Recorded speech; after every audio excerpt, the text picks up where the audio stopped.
السلام علیکم. دنیا بھر سے مجھے دیکھنے اور سننے والوں کے لیے بہت سی دعائیں. میری آج کی ویڈیو سیر و سیاحت میں شوق رکھنے والے لوگوں کے لیے کچھ خاص ہے. آج میں جس جگہ قیام پذیر ہوں اس ملک کے بارے میں آپ کو نہ صرف آگاہ کروں گی بلکہ 21ویں صدی کی ایجادات کی وجہ سے گھر بیٹھے سیر بھی کرواؤں گی.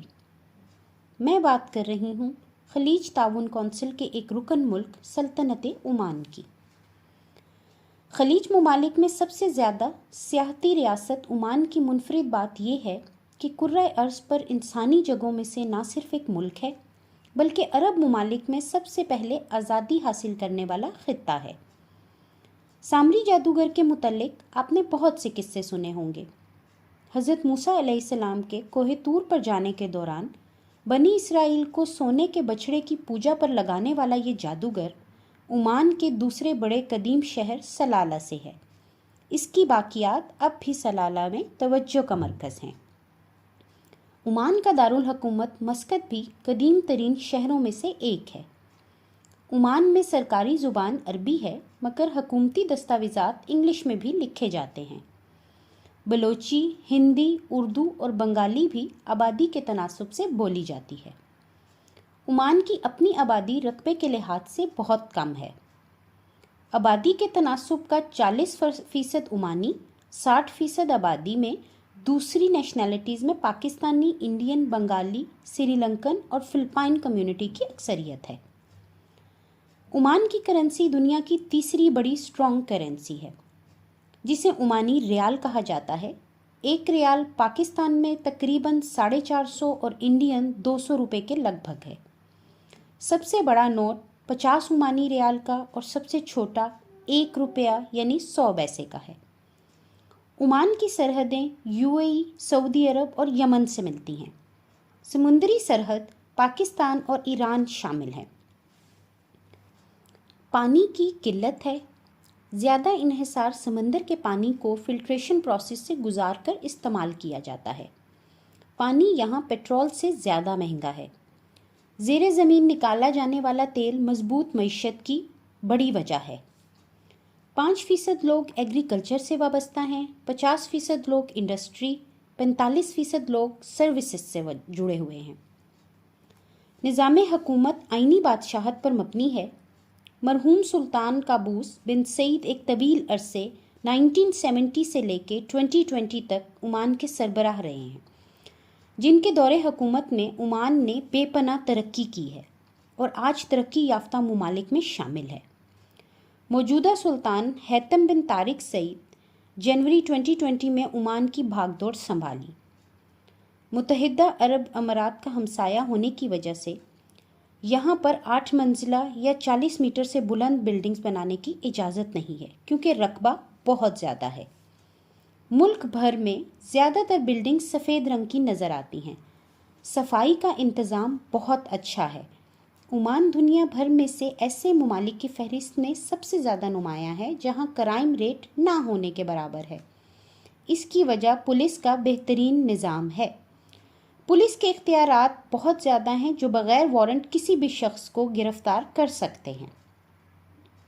آپ کو شاید یہ معلوم نہ ہو کہ گوادر پہلے عمان کا حصہ تھا جو 8 ستمبر 1958 میں ایک معاہدے کے تحت پاکستان کو سونپ دیا گیا. اسی لیے یہاں پر بلوچ لوگ قبیلے کے طور پر یہاں کے نیشنل ہیں. عمان میں کشتی سازی اور ماہی گیری کے قدیم ترین پیشے ہیں. فٹ بال اور کیمل ریس یہاں کا پسندیدہ کھیل سمجھا جاتا ہے.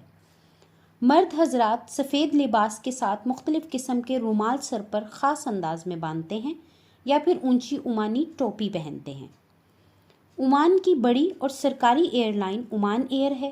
اس کے علاوہ سلام ایئر کی بھی انٹرنیشنل فلائٹس چلائی جاتی ہیں. پبلک ٹرانسپورٹ یعنی بسز کو مواصلات کہا جاتا ہے. پورے عمان میں ٹیکسی سروسز کو یہاں کے مقامی افراد چلاتے ہیں. کسی غیر ملکی یا خارجی شخص کو ٹیکسی چلانے کی اجازت نہیں ہے. عمان کے دارالحکومت مسقط کے بعد دوسرا بڑا شہر سلالہ ہے جو مسقط سے تقریباً 1200 کلومیٹر کی دوری پر ہے۔ ان کے علاوہ سوہار، نزوا، سر، خصب، عبری، بریمی، بہلا وغیرہ جیسے بڑے شہر شامل ہیں۔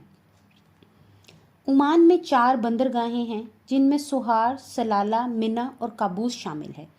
نئی بندرگاہ دکم میں بنائی جا رہی ہے۔ پورے ملک میں بے شمار بیچز کے علاوہ وسیع صحرا اور پہاڑی سلسلے ہیں۔ ریلوے کا نظام نہیں ہے مگر سڑکوں کا نظام بہت اچھا ہے۔ زیادہ تر شہروں کے سینٹر میں ایک بڑی اور خوبصورت مسجد سلطان قابوس ماسک کے نام سے موجود ہے۔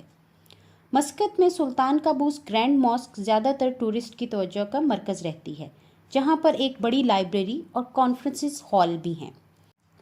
ٹورسٹ کی بہت بڑی تعداد آپ کو سارا سال عمان میں نظر آتی ہے۔ یہاں کا موسم زیادہ تر گرم رہتا ہے۔ موسم سرما کا پیریڈ بہت شارٹ ہوتا ہے۔ گرمی کی وجہ سے آپ کو تمام مکانات، شاپس، مالز، مساجد فلی ایئر کنڈیشن ملتے ہیں۔ لوبان کے درخت یہاں بکثرت موجود ہیں۔ عود اور لوبان کی دھنی گھروں میں دی جاتی ہے۔ جادو ٹونے کی قدیم یونیورسٹی یعنی سامری جادوگر کا مسقط سلالہ تھا۔ جادو ٹونے کا مرکز میں لوبان کا استعمال کیا جاتا تھا۔ مشہور تھا کہ خواتین کو ان کی ناک اور پاؤں کے نشان دیکھ کر ان پر جادو کیا جاتا ہے، جس سے بچنے کے لیے خواتین قدیم زمانے سے لمبے برقعے اور چہرے پر ایک خاص قسم کا ماسک استعمال کرتی ہیں۔ عمان میں بہلا ایک ایسا شہر ہے جس میں مشہور ہے کہ انسانوں سے زیادہ جنات کا بسیرا ہے۔ بہلا فورٹ بھی ایک ایسی جگہ ہے جہاں کے متعلق بتایا جاتا ہے کہ قدیم دور میں دشمن کی فوج سے بچنے کے لیے جنات نے یہ عظیم الشان قلعہ تعمیر کیا تھا، جو آج بھی موجود ہے۔ عمان کے لوگ بہت سادہ طبیعت کے ہیں۔ شام کے اوقات میں کسی بھی صحرائی مقام یا پہاڑی پر آپ کو جا بجا لوگ پوری فیملی کے ساتھ باربیکیو کرتے نظر آتے ہیں۔ بہت مہمان نواز اور دل سے خوش ہونے والے لوگ ہیں۔ مہمان کی خاطر مدارت عمانی قہوہ اور تازہ کھجور سے کی جاتی ہے۔ آپ کو عمان کے بیشتر شہروں میں ورلڈ ہیریٹیج سائٹس کی متعدد عمارات ملتی ہیں، جن کی وجہ سے ٹورسٹ اٹریکشن بہت زیادہ ہے۔ اسلامک پوائنٹ آف ویو کے لیے آپ کو سلالہ میں موجود حضرت عمران علیہ السلام، حضرت ایوب علیہ السلام اور حضرت ہود علیہ السلام کی قبور کی زیارت نصیب ہوتی ہے۔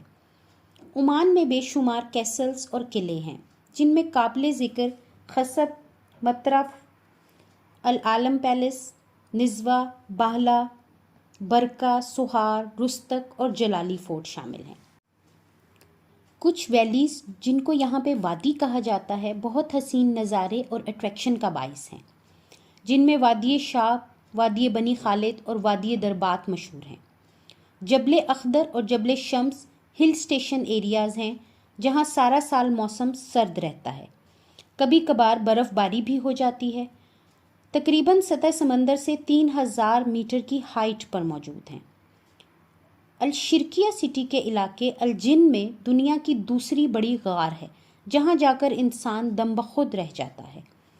سطح زمین سے نیچے ایسے سنک ہولز ہیں جن کے متعلق بہت سے قصے مشہور ہیں، جن میں ڈیپ بلو سنک ہول سر کے مقام پر 30 میٹر گہرائی میں ہے۔ تیوی کے مقام پر الطائر سنک ہول ہے، جس کو ویل آف برڈز یا ہنی کومڈ لائم سٹون بھی کہا جاتا ہے۔ ایک تائک سنک ہول ہے جس کی گہرائی 200 میٹر ہے اور اس کی لمبائی 1 کلومیٹر ہے۔ سر سٹی جو ساحلی شہر ہے، وہاں ٹرٹل پارک ہے جہاں بہت بڑے کچھوے سمندر سے آتے ہیں، ریت میں گڑھا بنا کر انڈے دیتے ہیں، پھر ریت سے مکمل کور کیا کر دیتے ہیں۔ کچھوے ایک دفعہ میں 100 سے زیادہ انڈے دیتے ہیں اور یہ منظر آپ اپنی آنکھوں سے دیکھ پاتے ہیں۔ وہ علاقہ ٹرٹل بیچ کے نام سے مشہور ہے، الجنس ٹرٹل بیچ۔ عمان میں دنیا بھر کے برانڈز آپ کو مل جاتے ہیں۔ مالز میں کچھ چینز بڑے شہروں میں نظر آتی ہیں، خاص کر مسقط میں بے شمار مالز ہیں، جن میں Dragon, Oasis, Avenue, Panorama, Grand Mall, Barka, Mall of Muscat, Mall of Oman, City Centre, China Mall, Al Araimi Boulevard, Max, Nesto, Carrefour, Lulu اور سلالہ گارڈن شامل ہیں۔ بچوں کے لیے اٹریکشن کی کافی جگہیں ہیں، جیسے میوزیم آف ایلیوژن، کڈز مال، فنٹازمو، سنو پارک، فیبی لینڈ، فن سٹی، میجک پلانٹ، اور اس کے علاوہ 7D تھیٹر، سٹی سینما اور رائل اوپرا ہاؤس بھی شامل ہیں۔ مترا سوق ایک ٹریڈیشنل بازار اور مترا کارنش بھی ہے۔